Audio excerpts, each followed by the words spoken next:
So obviously the court is aware that on count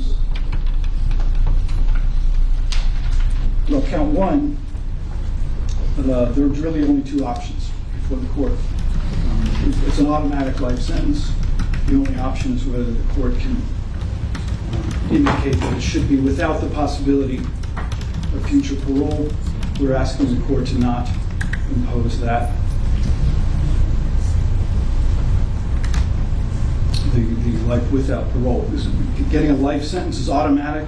There's certainly no guarantee of parole, and would be uncertain, and it would be many decades in the future. And we do not oppose the state's recommendation that the life sentence, which is also mandatory on count 5, be made consecutive. We certainly, just to state the obvious, trust that the court will not consider for sentencing purposes the fact that Mr. Ibarra had a trial. The defense has made every attempt, made every effort to do its job and to pursue this process in a way to respect both the process itself and also to not cause any disrespect toward the feelings of Ms. Riley's loved ones. And if anything like that has happened, it certainly was not intended. And the defense is not immune to the sensitivity of this case. Again, to not only her loved ones, but to the greater community. The state's request is not unexpected to us. We anticipated that, and it's certainly understandable. And there is, though, a divide there. The state, while it is understandable the request that they make, the court, there's some separation given here in this process, and the court will be the one to impose it. So our request that you give consecutive life sentences on counts 1 and count 5. We have no position on the remaining counts.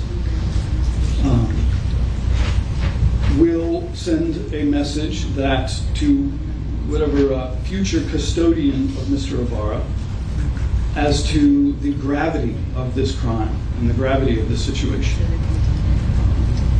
That the court has expressed an intention for,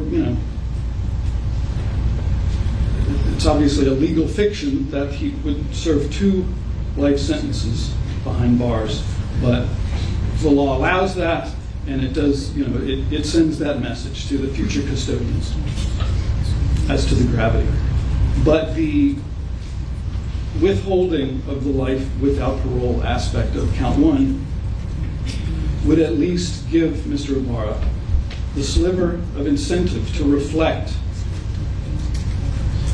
and conduct himself with some recognition of that reflection. The state agency and the staff of that agency, who will be tasked with supervising his custody, will have the opportunity to monitor him closely for, again, many years, many decades into the future. And it's impossible to know the future, obviously. But by imposing life sentences without removing the future custodians to the ability to do their job is our request at this time. And we also would point out that given his status with there is an immigration hold, that were he ever in the future to be released, it would only to be deported. And that's all I have. We leave it in the discretion of the court. Thank you.